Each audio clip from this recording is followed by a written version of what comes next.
Here are today's top news stories and why they matter. A devastating landslide has wiped out an entire village in Western Sudan, killing more than 1,000 people, according to local reports. The tragedy followed 7 consecutive days of heavy rainfall.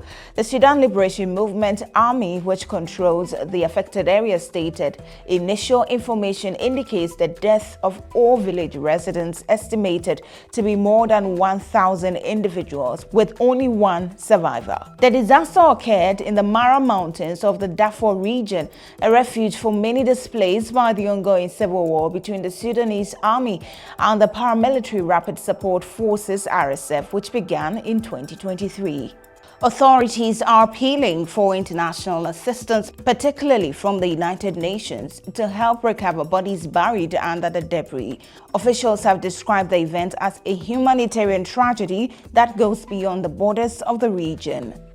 In Ghana, President John Mahama has removed the country's Chief Justice from office. The decision follows recommendations from a special committee tasked with investigating multiple petitions calling for her dismissal.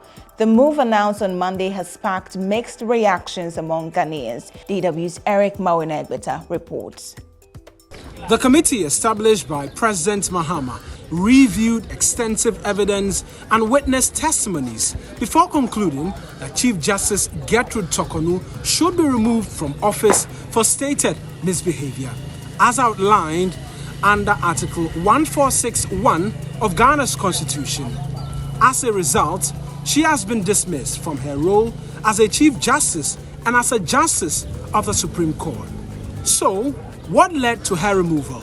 According to the committee's findings, Justice Tokonu acted improperly in the transfer of a judge presiding over an active case.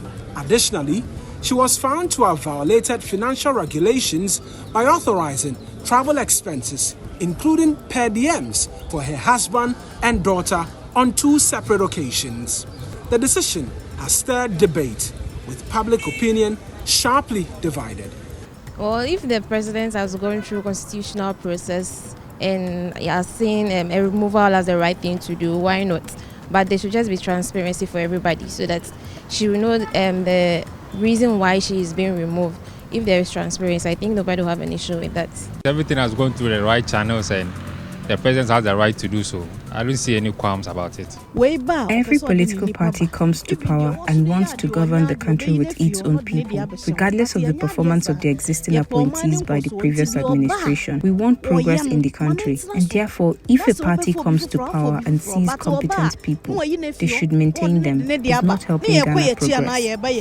The Nigerian government has officially requested the extradition of pro-Biafran activist Simon Ekpa from Finland. This follows his conviction by a Finnish court, which sentenced him to 6 years in prison for terrorism-related offences.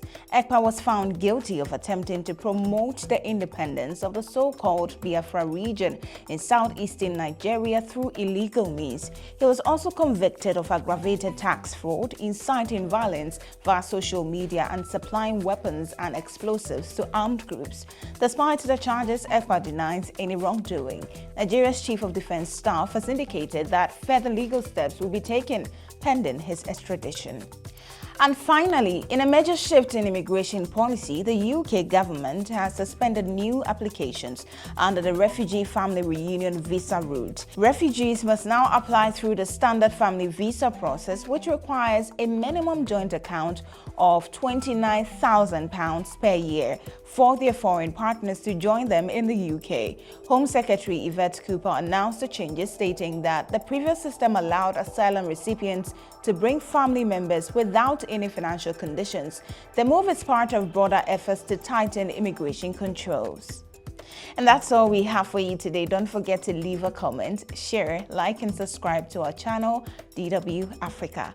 I am Ajwa Tinkrama Domina.